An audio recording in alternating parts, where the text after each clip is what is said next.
Hi, I'm guessing that quite a lot of people who are watching YouTube, if they're musicians, are either hoping to make an album or are in the process of making one or have made several albums already. I thought though that I'd do a series of videos about making an album because it struck me recently when I was talking to a radio presenter that there isn't a great deal of awareness of what goes into making an album and indeed promoting and distributing it if you're an independent musician. Let me give you an example of the sort of thing that I mean. A friend of mine was signed to a small label, and he told me recently that an obscure recording of his had been put on Spotify and had attracted 10,000 streams in a matter of days. He wanted to know how that could have happened because he didn't feel that he'd done anything. I said it was likely that someone at his label was paying for the song to be put on playlists that had fairly heavy rotation. This is something that most members of the public and many musicians know nothing about. I think I know this because I used to be one of them. But I suspect that even many signed musicians may not know or think about how their work gets listened to, how it's put before the public, and how people generally become aware of it. I thought about the fact that my friend had seen with some surprise that his tracks had appeared on Spotify. And it occurred to me that many artists whose work is put on Spotify, or who periodically demand that it be removed from Spotify, also wouldn't know how to upload a track or an album to Spotify themselves. First, you need to be a verified artist on Spotify. Then you need the ISRCs for the track or tracks. And if you're uploading an album, you need its catalogue number. Each upload, single EP or album, needs a barcode. You can ask for this to be provided by Spotify, or you can obtain your own. You need to fill in various forms, specify the main and secondary genres of each track, and confirming who owns the publishing rights. You need to indicate how you want the work distributed to all the streaming platforms, or just some, and whether it's available for sync licensing. That's a whole other topic. You need artwork for each upload. Finally, you can upload your track and then wait in a queue while it's checked and hopefully approved for publication. Once you get the hang of it, it's not too difficult, but it's just one of the many jobs that independent artists have to do for themselves and signed artists get done for them by others.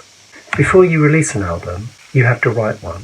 And before you write one, there are several questions that you probably should ask yourself. Is an album what you need? Do people still listen to albums? Do you? Is the album still a valid form? Should you be worrying about the market? I'll say outright that if you're primarily concerned about the market, then from my point of view, something's wrong. People do make good music whose first concern is to make money. But that, in my view, is a happy accident, or else it's a rather cynical exploitation of listeners. Let's assume you want to make an album because you've enjoyed albums by other people, and you want to do the same sort of thing yourself. You often hear it said that people don't listen to albums anymore, just as you often hear, I haven't got a CD player, let alone a record deck. The question is, which people don't listen to albums? Are they the people who are genuinely and passionately interested in music?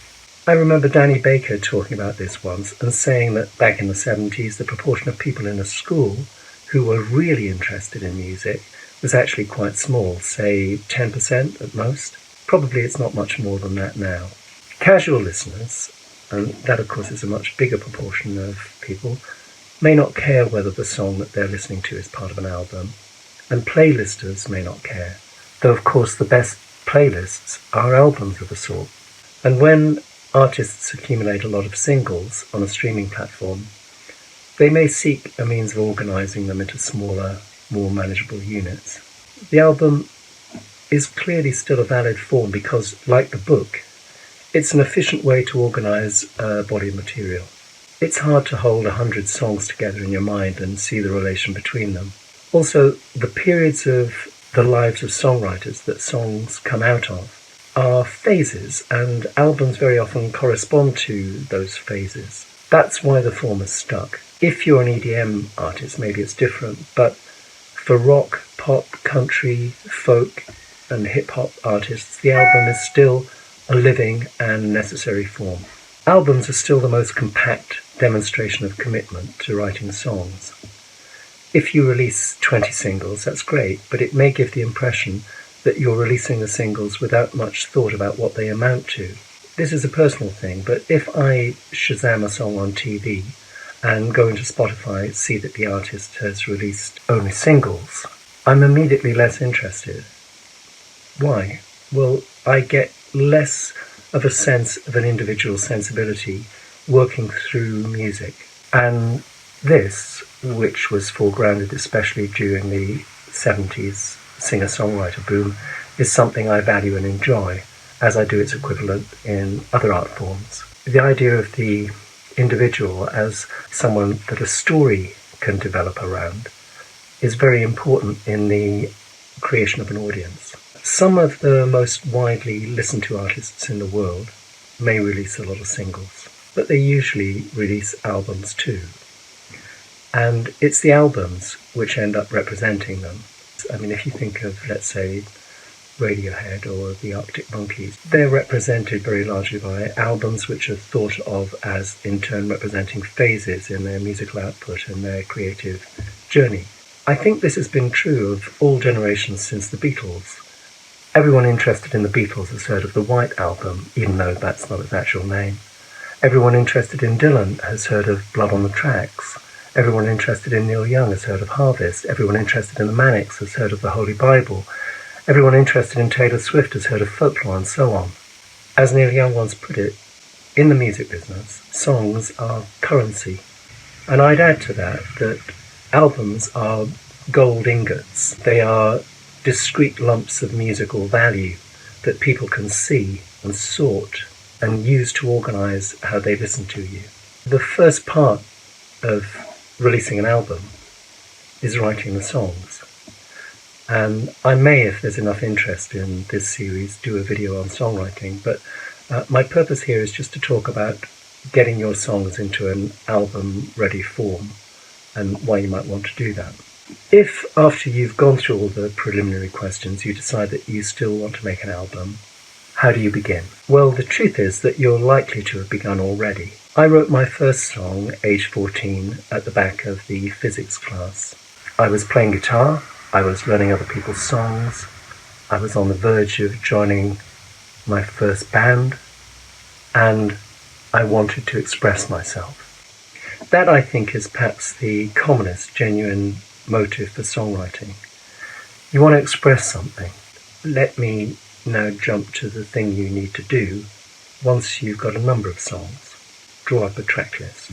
The track list is crucial, I think. This, like most things, you may arrive at in a variety of different ways. The most direct one is this. You want 10 or 12 songs for your album, and you stop when you've got the desired number. Quite well-known people, like Bono of U2, have said that they sometimes work in this kind of way. Alternatively, you might write, either in full or in part, more than 10 or 12 songs. Let's say you write 20. Let's suppose that you go through your 20 songs and you pick out the 10 ones that seem to you the best.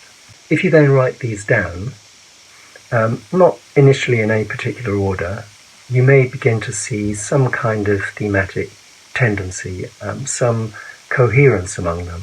There may be one song which you think is the best of the bunch, and you like that one especially. It may not necessarily be the song that you think is the best song, but it might just be one that you value because it's connected to you in some especially important way. You may decide that you want to use that song's title or a phrase within it as the title for your album.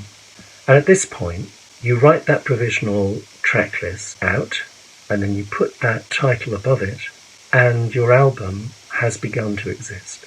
You may now need to do some further work on the songs to finalise your track list to get the songs to the demo stage. Once you've got an idea of what your album will consist of, you need to begin the process of getting that idea realised in actual recordings. But that's really the subject for another video, which I'll be posting very soon.